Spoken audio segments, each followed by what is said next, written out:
Hey, what's up guys? Josh from TrailBuilt, and understanding how shock absorbers function and why they function the way they do can be a bit confusing. And that's why in today's video, we're going to describe the different types of shocks and why they perform the way they do.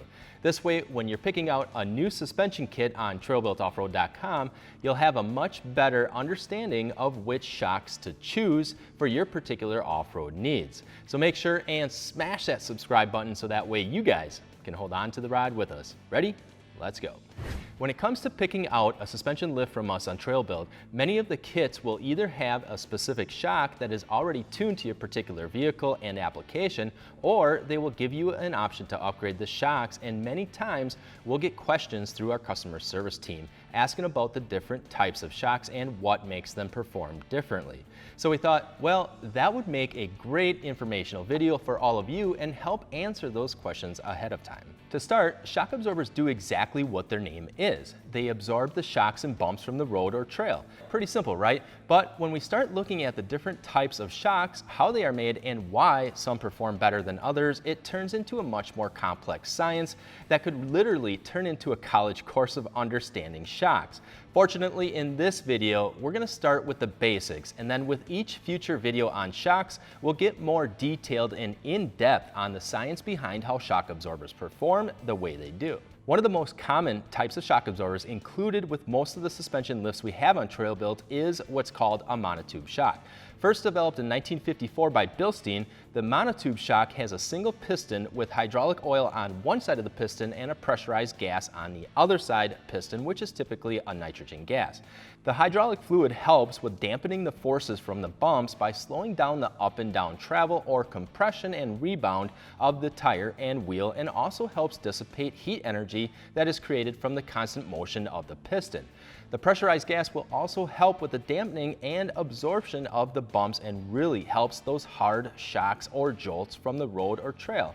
Also, the single piston monotube shock doesn't allow the gas and oil to mix together like a twin tube shock does. A twin tube shock is a lower performing variant of the monotube shock and is more common in non-performance oriented passenger cars and trucks.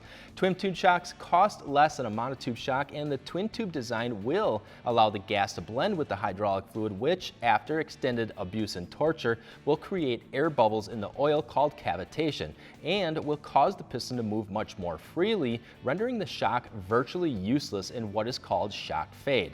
Hence the reason off-road suspension companies use monotube shocks or bypass shocks and not the twin tube shocks, as shock performance is vital for off-road performance to keep the tires planted on the ground and the suspension under control. A common upgrade in shocks with most suspension companies is an adjustable monotube shock, which usually has an external reservoir. External reservoirs can either be piggybacked onto the shock body or mounted remotely and will have a rubber hose connecting the shock body and reservoir. Adjustable shocks have a dial that is used to control the valving of the piston and controls the fluid movement to give either a smoother on-road feel or allows the shocks to perform better while off-roading. Also, having an external reservoir allows the shock to hold a larger amount of oil to better absorb and dissipate the heat. There are also differences in the size of the shock body and the material that the shock body is made out of. Hard anodized aluminum is often used to help dissipate heat much better than steel shock bodies and are much less prone to rusting. The size of the shock body is also important to the dissipation of the heat, as a larger shock body will allow a higher capacity of fluid along with a larger surface area on the shock body to allow the shock's heat to escape better. Another advantage to a larger shock body is the ability to have a larger piston rod, which is less prone to breaking when hitting the really hard jumps or severe jolts. Then there is also what is known as the coilover shock. The shock body consists of mounting points for the coil spring to have an all-in-one shock and coil setup. This allows for a much more compact setup where space can be an issue, and also allows for more tuning ability to set the preload tension on the springs. Coilovers are offered in a variety of stroke lengths with configurable mounting options for the coil springs. The shocks themselves are also typically the monotube type shock and will often have a remote reservoir as well. Then one of my favorites is the bypass shock.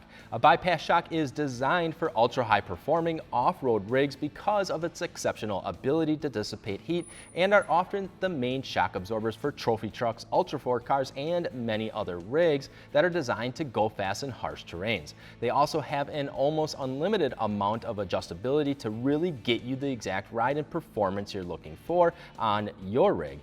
Plus, unless you completely destroy the shock, they are also rebuildable, which in most cases will help save you some coin over the long run. So when you guys are shopping for a suspension lift and you click the option to upgrade the shocks, and one of the options is a 2.0 aluminum body shock with remote reservoir, or a coilover shock, or even just a nitrogen gas charged shock upgrade, hopefully you'll remember this video and it will help you out in one way or another in choosing your next shock upgrades from trailbuiltoffroad.com. And if you guys do have any other input or questions regarding shocks, just let us know in the comments below. Also, don't forget to smash that subscribe button, thumbs up to like the video, and as always, we appreciate all of you for watching. I'm Josh from Trailbuilt, and we'll see you guys out in the trails.